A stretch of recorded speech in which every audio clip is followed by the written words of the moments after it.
I worked night shift as a palliative care RN in a very big, very old nursing home. It's important to note that this home and the religious organization that ran it are currently part of the Royal Inquiry into the institutional response to the abuse of children. The nurses that had worked there for 30 plus years used to delight in telling younger staff that when it was used as a children's home, they used to bury children that died in the rose garden. This old rose garden was apparently under a newer wing of the home. At least 4 times in my 2 years of working there, we would have elderly, close to death patients wake, totally lucid in the dead of the night, and ask us, Please tell the little girl to get out of my room. or Please get that little boy out of the corner. He's looking at me. being in this huge, dark, old, creepy building that had a very awful history, and then that happening? F that, I would never do my rounds alone when it happened. It was terrifying. It made my blood run cold, and I'd get a friend to work with me the rest of the night. I was not the only person this happened to either. It was a regular occurrence.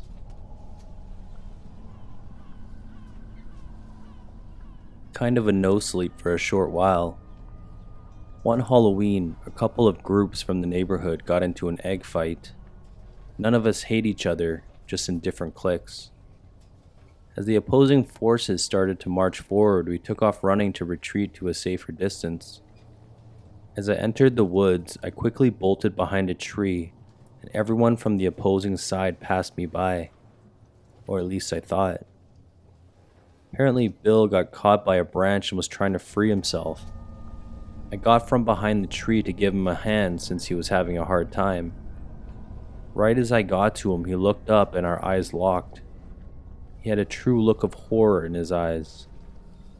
I asked him if he needed some help and he muttered very lowly, "Yeah, sure." So we got him loose and I ran off to rejoin the fight. Next day in school, someone walked up and said, "Is what Bill said true?" Being a smartass, "Yup," and walked off. Then it happened a second time, then a third, and fourth. I responded yup each time.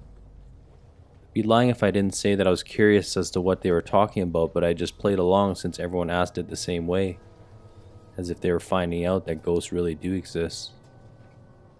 So at lunch, I see Bill walk up and say, "Hey Bill, I have a question." He mutters lowly, "Yeah? What?" I respond, "Why is everyone asking me if what you said is true?" He said, "Okay, it was the weirdest thing.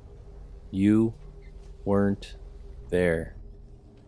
Next thing I know, you were standing in front of me. You just appeared out of thin air. Know there must be an explanation, but dude, you were not there. I know you weren't." I laughed and told him I was behind the tree and saw him that he was stuck, just stepped out to help. He puts his hand on my shoulder and breathes a sigh of relief.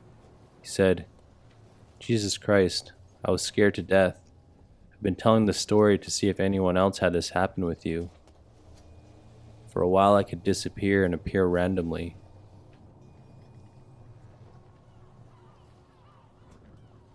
So, this happened last summer. 2 summers ago now. We have an old Mercury Grand Marquis that my dad would wanted to buy for years.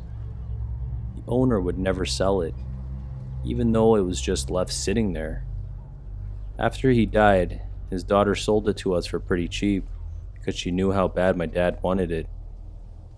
So, one day, I had to drive it to my friend's house on a rainy day to play some Smash Bros. I left at 10 that night and it had stopped raining. I had to drive my friend home. So this car's radio didn't work, and it would only be static if it was on. Well, I turned down my friend's road, and when I turned, I heard someone say, "Get out." I know it wasn't my friend because he was talking to me. So we continued conversation and got to his house about 5 minutes later.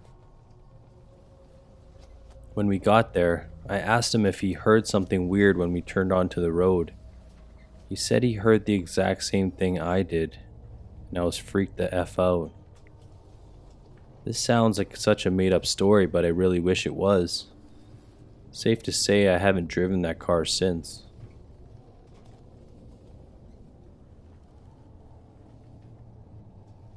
I still have fresh memories of this. When I was very young, about 3 or 4, I remember having a friend named Allie. Allie lived with me and I would play hide and seek with her in the backyard. Allie was a year older than me. Allie loved my mom but wouldn't stay long enough to meet her. My mom didn't believe I had a friend named Allie. Kept telling her. My mom first got a very white face and told me to stop, and that Allie isn't real. Well, one night Allie told me she had to leave, so she did. Never heard from her again. Fast forward to when I was about 16, my mom told me that before I was born, I had a sister named Allie, and she'd passed away due to complications. I don't know what the problem was, something about her lungs, I think. My mom tells me that it was probably all a coincidence since a divorce was going on during that time and I wanted a friend. But I still remember everything about Allie. I refuse to believe it was all pretend.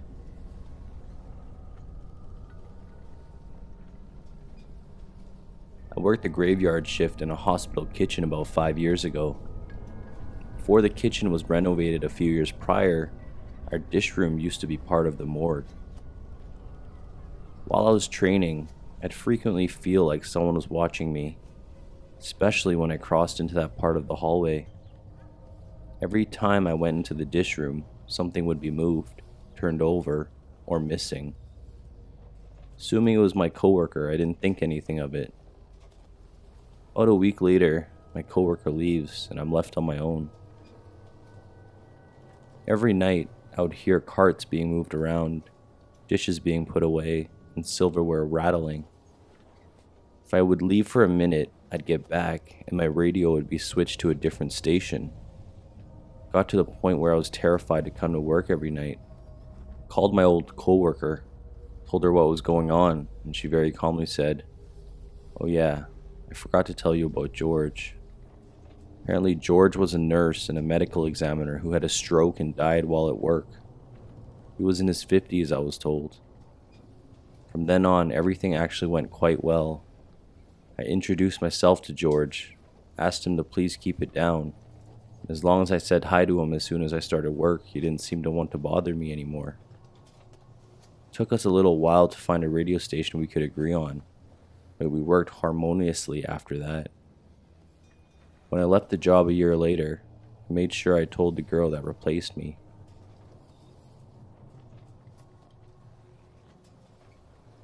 I grew up in a very haunted house. My parents still live there. Here are a few stories. My room is annexed off another room. Essentially, you walk up the steps, go straight down the hallway to the door facing you, walk through that room to get into mine. None of the dogs or cats that we have will go into my room. One would occasionally peek in and immediately leave. The rest just avoid it completely. In the room before my room, the one at the end of the hall, you can hear someone walk up the steps, walk across the hall, and watch the doorknob turn and the door open. No one is ever there. This happens that someone witnesses probably once a month. One night I came home around 2 a.m. I was pouring myself a glass of iced tea when someone plain as day sneezed right next to me. I immediately noped the fuck out and left. I got bitched at the next day for leaving the refrigerator open. Do not give a single F. Sorry, Mom. My brother, his friend, and I were sitting at my kitchen table playing cards. The back screen door opens. Then the inside door opens. My brother and I are like, "Oh hey Sam, come on in." My dad calls the ghost Sam, no idea why. I got up to shut the door, but the deadbolt was out. I had to unlock the door to shut it. My brother's friend immediately left and never came back to her house. The upstairs toilet flushes by itself on occasion. If I'm home alone, the stove will turn on to heat the kettle. I'm alerted by the whistling. This has happened 4 different occasions. I believe it is my grandmother effing with me. She would do that. I also smell her on occasion. When I was 8, I was swimming by myself in the pool. Probably not the best parenting by today's standards. My parents have way too much trust and faith in us. Anyway, Shadow Man walks in between 2 trees, about 25 feet. I just stared as it walked like Bigfoot. My mom has also seen several shadow people in the yard and more commonly on the basement steps. When I was little, I was petrified of my room, and I would make up every excuse to stay in my parents' room. My dad used to work nights, so I would sleep in bed with my mom. One night, I woke up and saw a little girl standing in the corner looking out the window. I screamed and she was gone. I scared the shit out of my mom. She didn't believe me because she didn't think I was capable of screaming and shaking like that had I just been faking. Both of my brothers have heard the girl laugh. We have all heard what sounds like people talking in the other room, music playing, and people walking around. We all sleep with our TVs on to drown out the noise. Sometimes I think, fuck, maybe someone broke in. But I've learned that if the dogs aren't barking, don't worry about it. A lot of my friends have gotten creeped out with that feeling that someone is watching you.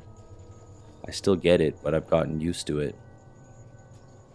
I personally think the ghosts are there to protect us.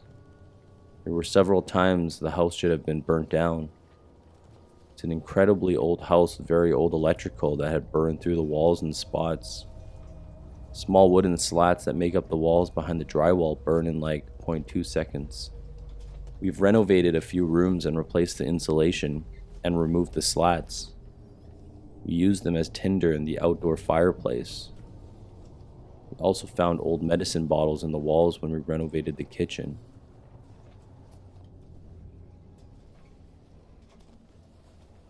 I tell this one all the time. I used to live in a bad part of town, but the community was very close, and we all played soccer together inside the apartment complex. Nobody really cared since we never broke a window, and they would usually come out and chat with each other while they watched us play. Anyway, we were all tired and decided to take a break, and I went to lean against a tree. From where I was sitting, if I looked to the left and the right, there were 2 dark alleys that led to the back area of the apartments. Out of the corner of my eye, 2 shiny eyes caught my attention, and I just stared for what seemed like ages, and I got that sensation that I was about to be attacked. I tried to tell people something was there, but the words wouldn't come out, and there was also a fear of looking stupid in front of everyone. Then, whatever that thing was, it came out fast and ran from one alley to the next one. There was at least 20 people there, and everyone saw it. You could hear all the girls screaming and the panic in everyone. I had no reaction, I just stood there, and along with 2 to 3 more people, we were the closest to this creature. It did not attack us though, it just ran by and disappeared into the dark alley. I honestly thought it was going to kill me as it was huge. I'd say maybe 7 to 8 feet tall. After that, we all just stayed home and tried to figure out what happened that night, but being in a Mexican neighborhood, all the families believe in this stuff and said it was a chupacabra, and the fear eventually died down. The scary thing is I googled chupacabra years later, and some pictures look very similar to what we saw that day.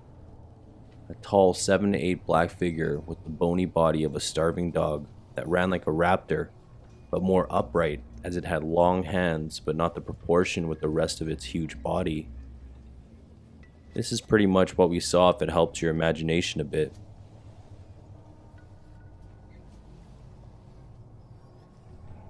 One night, I just couldn't sleep.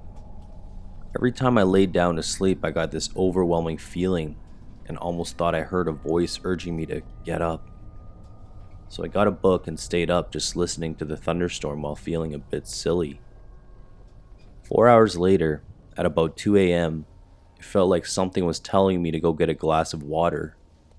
This was really weird, but as long as I was already staying up until 2 a.m., because of a feeling, I might as well get a glass of water.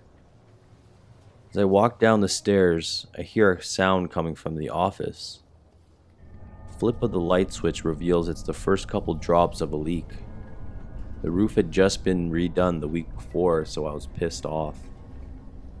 Forgetting about getting a drink, I grabbed a bucket and was walking back into the room when the plink of leak changes.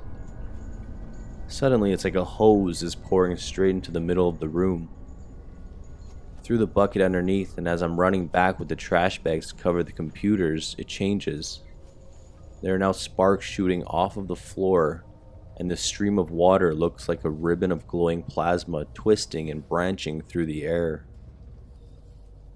I stared in shock for a moment before dropping the plastic to hit the light switch and sprinted to the circuit breaker. The rest of the night was waking up my family, climbing into the attic to make sure nothing was on fire. Scorch marks, yes. Flames or coals, no. Moving electronics out of the office and emptying buckets. Turned out that the storm had loosened and finally tore a free piece of flashing. The angle of the roof had then funneled all that water straight onto the heater and electrical wiring for all that section of the house. Because I was in just the right place at the right time, I was able to protect the floor from the electrified water and contain it with the bucket. I wasn't standing in it after coming down the stairs. Shut off the power before the scorched wood ignited, covered the computers with plastic before they got wet, set up buckets and plastic, and clean up the water before the wood floors were damaged. In the end, because of that urging to stay up and to walk past the office door, all that night cost us was a coat of paint for the ceiling. The roofing crew came back and fixed the roof at no cost because it was only a week old, and everything was okay. Still made my skin crawl to look at that scorched wood inside the attic and on the ceiling, and to think about how my parents and sister and even the dog slept through it until I shook them awake. Well, technically I tripped over the dog while waking up my parents, but close enough.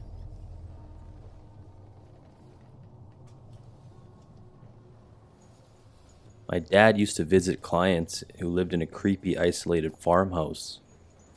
People claimed to have seen ghosts and spirits around the farm since the 1850s, and the owners of the house joke about it frequently.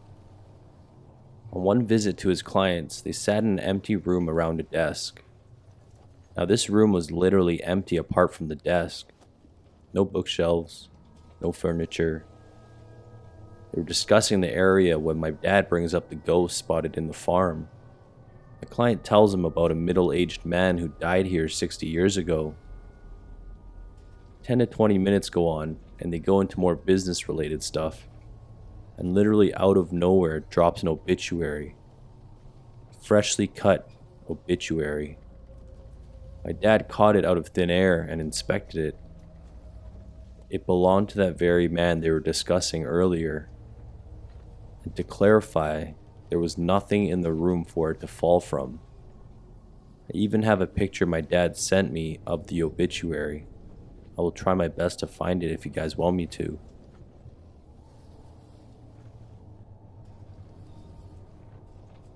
I'm not much of a storyteller, and this isn't as creepy as some of the stuff I read here on No Sleep, but it was the first experience since finding this place that made me want to share. My 21-month-old daughter has never been a good sleeper. No matter what we try, she rarely sleeps through the night. We set up 2 nightlights, a regular one across the room and behind her little dresser, and a red one by her bed. She's in the ballpark of where a fear of the dark and imagination can manifest, and we were trying to get ahead of it. The last couple of weeks, she's been waking up and acting completely frantic, crying in a way that she doesn't normally cry.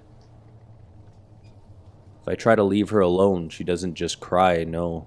She sounds absolutely terrified, and it's not her normal scared cry. 3 nights ago, I was woken up by the sound of a pig snort at 2 different times. You might say that I woke up myself snoring, but my wife and I do not snore unless we are congested, and that's not the case at the moment. It was an odd thing, but I simply went back to sleep. I point this out because my daughter has started making pig snorts. She has a little stuffed pig, but we haven't been teaching her that noise. 2 nights ago, we were woken up at around 12 a.m. by her cries on the monitor. I went into her room. The red light that was on when we put her to sleep was unplugged from the wall. I tried to get her back down, but she wasn't having it. She kept looking over my shoulder. The door to her room is across the room and was behind my back, but she wasn't looking at it. Rather, she was looking at the glider, kind of a rocking chair in her room. I looked back at it, and for the briefest of moments, I swore that I saw a shadow move from the light of her normal nightlight. I swore that I saw a shadow move from the light of her normal nightlight back into the shadows.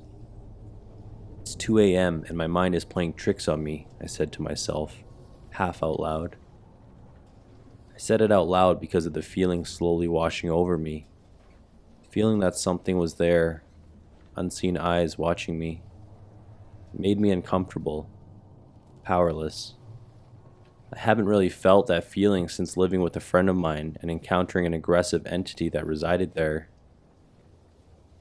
I try to play it off and ask my daughter, "Is there someone here?"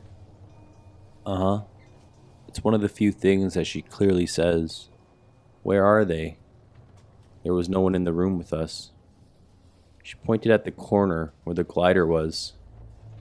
Keep it locked because we rarely use it, so I knew it wouldn't be moving. I still looked in that direction. "There's no one there, sweetie. Are you sure?" I was hoping she'd shake her head no. "Uh-huh." Okie doke. Put her head down on Daddy's shoulder.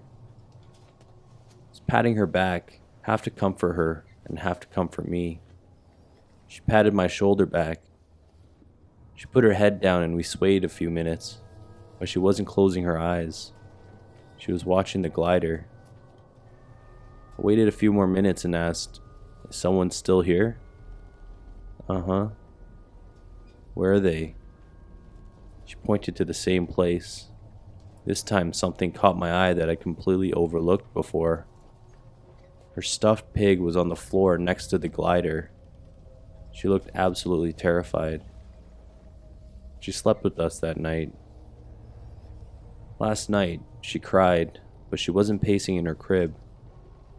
I went in to check on her, and the red light was again unplugged. I rubbed her back and told her everything would be okay. She fell back asleep. She does make the cutest content noises when she's sleeping well. Well, I thought she was sleeping well. I went to leave the room, and she started crying. She was fidgeting, which was abnormal for her. She's normally a fairly still sleeper like I am. She was sleeping on her stomach, which was normal, but she was keeping her hands tucked under her body. Normally she sleeps with them out, like a typical toddler or baby sleeps when on their belly. I moved her arm out and she quickly tucked it back in. We did this back and forth thing with me rubbing her back, walking away, and her waking up for about 20 minutes. I started to walk away for the last time, so certain she was asleep. "Dada?"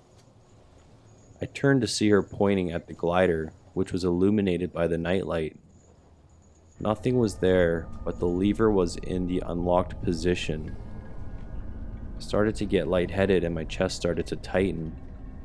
My legs felt like lead. I started to hear a distinct buzzing sound in my head. Maybe it was fear. Maybe it was adrenaline. Maybe it was something that I have no idea about.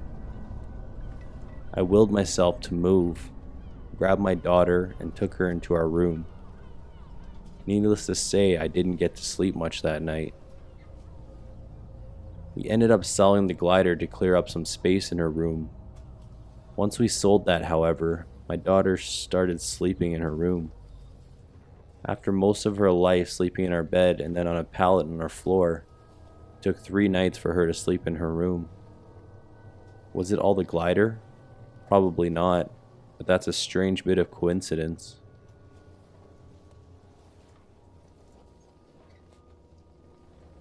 Preface with a little backstory. About 3 years ago, I moved from my old childhood and family house to a new home where we currently live. The move was about 20 minutes away, so not too bad, although I did not have to move schools. So in the new house, I got a pretty cool room. It has a loft that hangs above my bed and is where I'm typing this right now. It has my computer and record player and not much else. Only 3 people could be up there comfortably.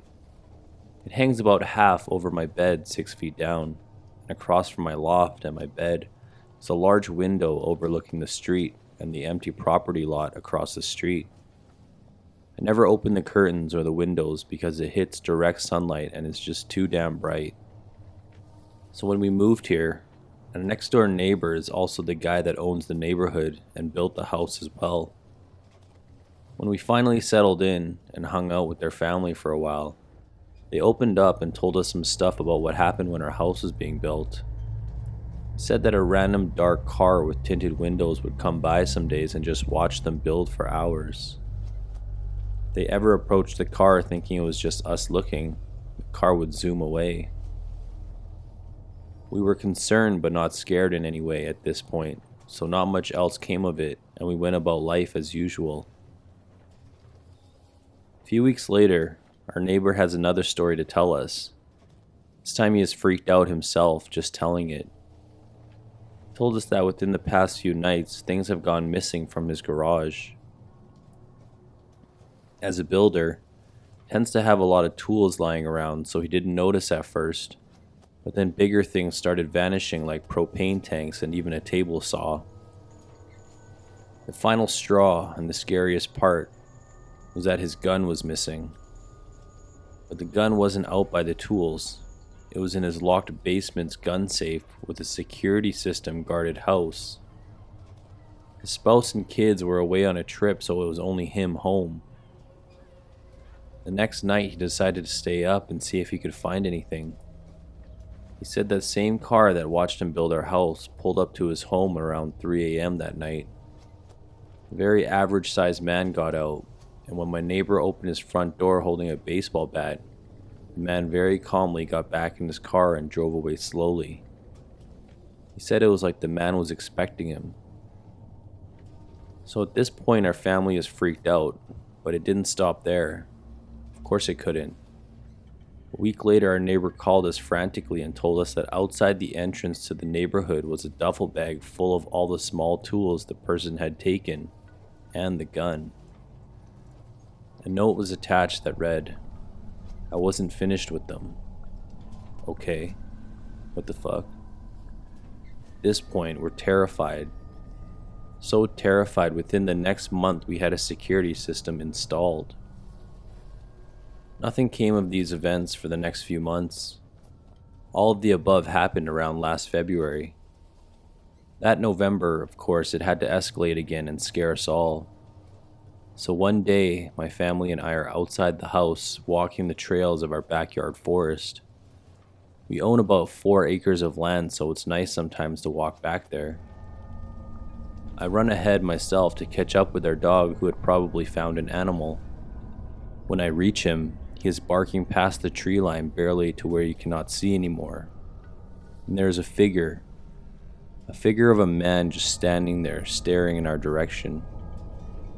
Try to study the figure as quickly as I could so if shit ever happened again, I could make sure it's him. It was a man, normal height and weighted man, with no facial hair and an abnormally large nose. No glasses, very short hair, was wearing black jeans and a black jacket. That's all I could get, before he just casually walked away like he didn't see me terrified.